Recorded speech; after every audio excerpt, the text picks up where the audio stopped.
सियालिया माँ बुढ़ी ठाकुराणी और ग्राम देवी प्रतिष्ठा उत्सव लगी कलश यात्रा कवि सूर्यनगर ब्लॉक अंतर्गत सियालिया ग्राम विजय श्री माँ बुढ़ी ठाकुराणी और माँ ग्राम देवी नूतन मंदिर प्रतिष्ठा उत्सव और पंच महायज्ञ लगी आज प्रारंभ दिन में कलश यात्रा अनुष्ठित होईछि। प्रचारक सम्राट पंडित चंद्रमणि मिश्र और ऋषिकेश मिश्र तत्वावधान में वैदिक रीति अनुष्ठित होउछि। प्रतिष्ठा उत्सव लगी गुरुवार दिन पूर्वाह्न सियालिया ग्रामवासी द्वारा निकटस्थ नंदियागड़ा धनेई नदी कलश जल धरी ग्राम परिक्रमा करथिले।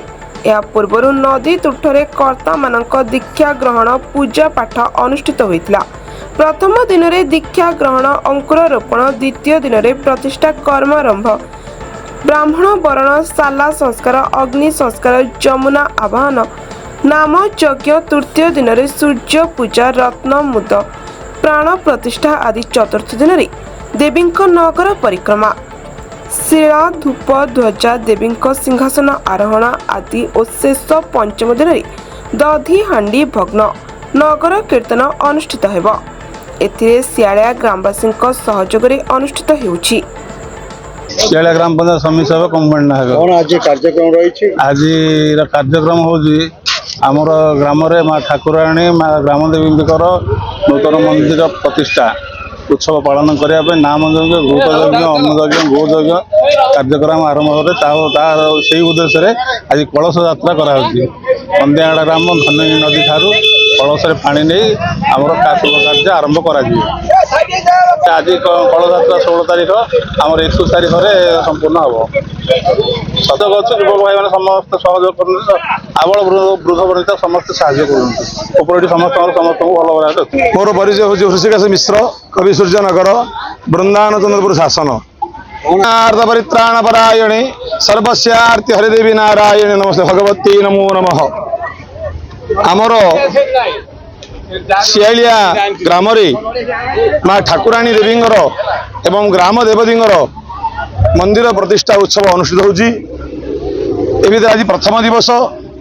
यही प्रथम दिवस प्रथम दीक्षा ग्रहण है कर्ता मानकर, तापर जलयात्रा है, बर्तमान मंडलकरण हम, रात्र अंकुरारोपण हो, आसंता काली कर्मारंभ हो, यज्ञ कर्मारंभ हो, सूर्य पूजा, शाला पूजा, वास्तु पूजा, अग्नि संस्कार कोई आलती पुष्पांजलि कर्म बंद हम। बासी दिन कर्मारंभ हम, सूर्य पूजा, शाला पूजा, वास्तु पूजा एवं रात्र देवी धान्यादि बास हम, आलती पुष्पांजलि हम। बासी दिन कर्मारंभ, शाला पूजा, सूर्य पूजा, वास्तु पूजा एवं अन्यान्य पूजा, अग्नि पूजा, हवन, देवी रात्र स्नान, प्राण प्रतिष्ठा इत्यादि हम।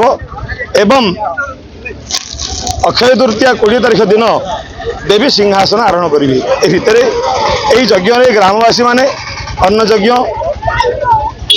नाम यज्ञ, ज्ञान यज्ञ, गो यज्ञ ये सब अनुष्ठान कर मन में एत उल्लास एत उत्साह अच्छी बहु आडंबर अनुष्ठित कर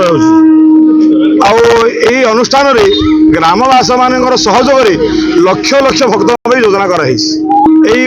आमर पुरोहित आम 30 लोक आसु। 30 लोक प्रथम अच्छा चंद्रमणि मिश्र तांकर तत्वावधान आम 30 जन ब्राह्मण अच्छु। 30 जन ब्राह्मण बांटिकी आम 2टा मंदिर प्रतिष्ठा करूँ। ब्यूरो रिपोर्ट, प्रेरणा न्यूज टुडे।